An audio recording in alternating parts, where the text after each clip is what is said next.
Hey, welcome to Short Commute with Nick Griffith, the podcast for people who don't have much time on their hands. I'm your host, Nick Griffith, and man, we have a great show for you today. We have P Kronmiller as our guest. You just heard Tyler Childers' White House Road coming in. And then coming up next is our brainstorm moment, and this is the first words into the phonograph by Thomas Edison.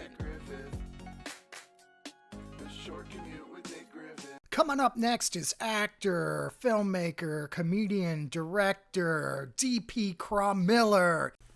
I am D.P. Kronmiller. I'm a comedian, a filmmaker, a parent, a PTA member, an active participant in the human experience. I'm here right now. Well, thank you for joining us. I really appreciate it. So I met you doing comedy. Actually, no, it was a film thing. So the Show Your Shorts Film Festival at Flappers. Yeah. Yeah, that was a lot of fun. What got you interested in filmmaking in the first place? Good question. I went to USC Film School, the production program, back in the day, back in the 90s. It's interesting. It's a good question because what got me interested in going, hey, I want to become a filmmaker. And there's two answers to that. The one answer is when I was a kid, I wanted to be, at first I wanted to be, a doctor, then a mission specialist for NASA. And then I wanted to be a lawyer and maybe president, all of those different aspirational things. And then I realized, I just like those TV shows. I just like MASH. I just like Star Trek. Maybe I should just make that. Maybe I should do that. Accepted to USC Film School, which was awesome. I got accepted to USC first. I didn't apply to the film school right away. I knew you had to wait till junior year. So I was a poli-sci major when I first went. And while I was in film school, I got a summer job. This is a sort of a tangent, but I got a summer job on a TV show as an actor called Saved by the Bell, the New Class. I think people have heard of that one. So I was on the show for 3 years, and I was a part of the ensemble. I wasn't a lead. I was the waiter in the Max for about 3 seasons, and it was sort of my second film school. So I fell in love with the process. I fell in love with putting on a show every week. Like I miss television. I haven't done it since then. How did you get interested in stand-up? What got you going there? That's a funny story too, because stand-up, it should be a funny story.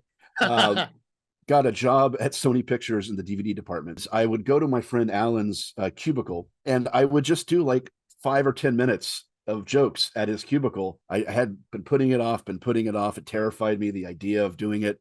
My daughter was born in 2013, and Flappers had been open for a little bit, and I saw that they were having open mic auditions, and I was like, I should do that, but I kept putting it off. At the same time, my mom was living in Michigan, and she was a widow. My stepfather had passed a few years prior, and we were trying to get her to fly out to meet my daughter. And my mom had a lot of anxiety issues, and just kept saying no, kept changing her mind, making excuses. Her fear made me want to overcome my fear. And I went to the Flappers open mic. I did 3 minutes that I had prepared for about a month. And, a week later, Flappers calls me and starts booking me. And I haven't looked back since. We're donating the ad roll today to Homes for Our Troops. Homes for Our Troops is a pretty awesome organization. Their mission statement is to build and donate specifically adapted custom homes nationwide for severely injured post 9/11 veterans and to enable them to rebuild their lives. You can find their website. It's at hfotusa.org.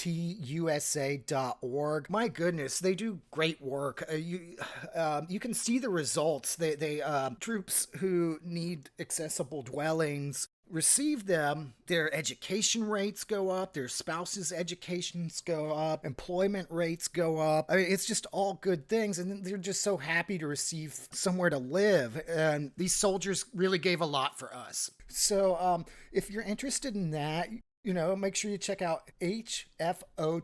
USA. That's Homes for Our Troops USA. You can check out the website. They'll tell you how you can donate, what resources you can help with. If you want, you can even partner with them to run a race. And I like this organization. I think you will too. Yeah, look them up.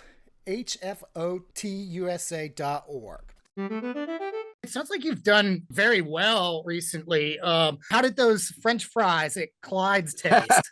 They tasted like victory, man. They tasted like victory. You know, I got third place in Clyde's preliminary round, the Uncle Clyde's comedy contest, the oldest. It's third place. And I really wanted to win third place. I wanted the fries. I also wanted to bring all that many fries to my daughter, because we ended up eating fries for like 3 days. And I'm okay with not eating fried potato for a little while.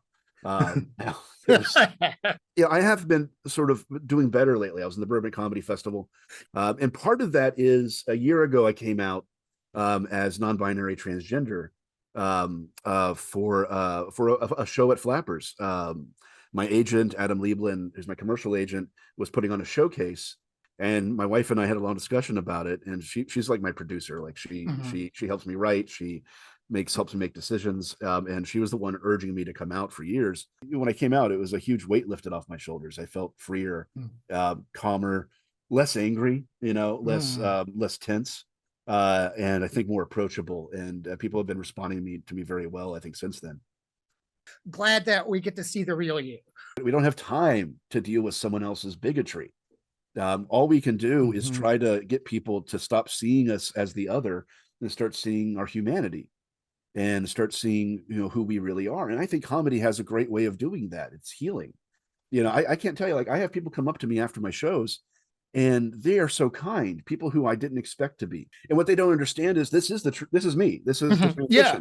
I'm in my 40s. I don't really see myself going further with it for a lot of reasons. Some very personal and private, like being terrified of surgery. But others, more practical in that I'm really happy, and I'm okay with being this version of me. I like this. So the transition isn't mine. It's yours. It's other people. It's the audience. It's my friends and family. The transition's for them. They're the ones going through a transition. I'm not. I've always been this person. I've known since I was 4 that I'm this way. This has never been a secret for me. Just a point of shame because of how other people act towards it. So it for me, it's not a transition for me. It's a transition for everyone else. Tell me a little bit, like your 1 minute for Unflappable and then Boris and the Bomb. I've been making a documentary called Unflappable about Flappers Comedy Club in Burbank surviving the pandemic shutdown. And it's really a documentary about the comedy community and comedy surviving the pandemic, and how laughter allowed us to get through it. And it features some amazing comedians: Dana Gould, Jay Leno, Christopher Titus, Adam Ferrara, Mary Lynn Razcub, and over 60 comedians I interviewed for the documentary. So I'm working on that and editing that right now, and it's going really well. There's a sizzle reel up on my YouTube channel, you can see, at P Kronmiller on YouTube, or on my website. And then we have a movie in wide release called Boris and the Bomb, which is about what happens when a washed up KGB agent who's defected to the United States gets in the back seat of an Uber, or a Uber with a Y, with a nuclear bomb. He has 48 hours to disarm before it blows up and causes World War III. And it's an action comedy featuring Jonathan McCarthy as Boris. And then we have Ferran Tahir in it, who's the bad guy from Iron Man, and he was a instructor captain in Star Trek.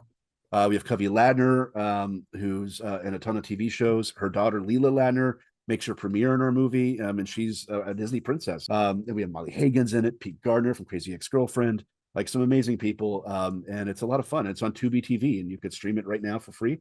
But Tubi is the one I direct everybody to. We're released through Indie Rights Movies, so we're on a whole bunch of platforms. It was really great talking to DP. Super, super cool person. Next up, I'm bringing you new artist, The Young Love Scene, and the track Girl on Down the Hall. Thank you guys for listening and for tuning in, and catch you next time on Short Commute with Nick Riffett.